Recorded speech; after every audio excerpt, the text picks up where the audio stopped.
Ladies and gentlemen, welcome back to another episode. We're actually joined with two good friends that have a very similar life path because we are all dentists. I'm less, but also you guys are now more entrepreneurs alongside dentistry. So before we kick off, I want to throw it to you guys to just introduce yourselves because I don't think I can do it as well as you guys will. And you bring a lot of good energy, so let's kick right off.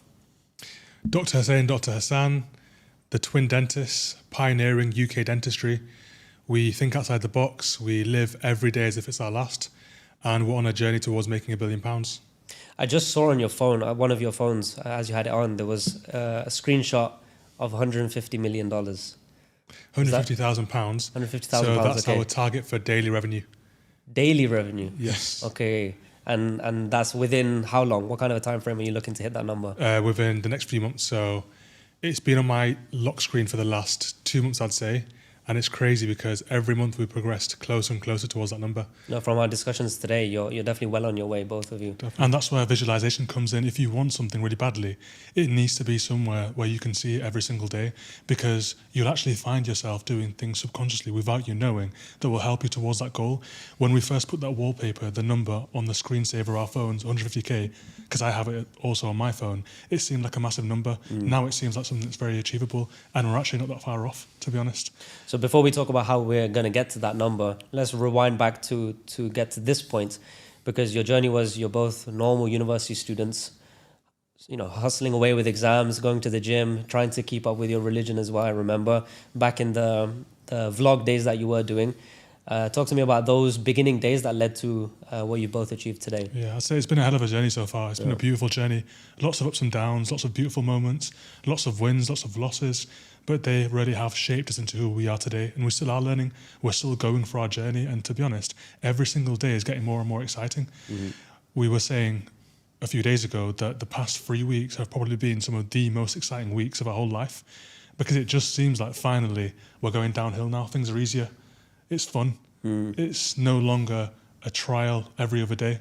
But if we take it back to the vlog days, you know, it was two teenagers, ambitious, have always been in shape, have always been disciplined, trying to make it big for our family, trying to create something special for our family and take our family from success to significance. But before that, it was from stability to success. And that's what it's always been about for us. And when Hassan talks about it's downhill now, we use analogies a lot in our life. And he's talking about the snowball. And how it works in life is you're pushing. It's like a snowball. It starts off small. And then as it rolls down the hill, it gets bigger and bigger. There's a period in life where you have to keep working relentlessly to make that snowball big. And then there comes a point, which came for us a few weeks ago, where the snowball gets so big it rolls along itself, and it feels like it's moving without you having to push every single day.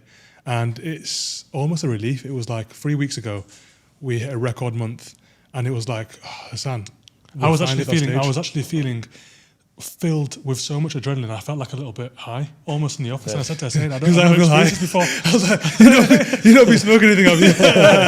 yeah. But it was just an exhilarating feeling that we'd never felt before. You know, the phones were going off. Everyone was motivated. People were in the office at 5:30 p.m., which, if you know about office culture, is unheard of. Normally, people are off at 5 p.m., 5 to 5 in some cases. But everyone was there at half 5 because it was such an electric environment. And we'd worked so hard to get to that point. And like I said, was saying, it was a record month for us. And we're on set to do another record month this month. There we go. Yeah. In terms of the team and the businesses you have, because you're in the dental field, but the traditional story is you go to university, you graduate, and then you start working in the NHS, and you start saving as much as you can to maybe one day have a clinic and then see what comes after that. But by then you're already 50, 60. There you go. Whereas the route you've taken is you've not only done the clinic space and expanding now, but you've also taken an aligner company, an education company, and you're, as you're giving the analogy, you're spinning multiple plates. So let's talk about the empire that is being built, because if we're hitting record numbers, where are these numbers coming from? Is it one business is more dominant? Are they pretty equal, or they're just feeding into each other and it's a well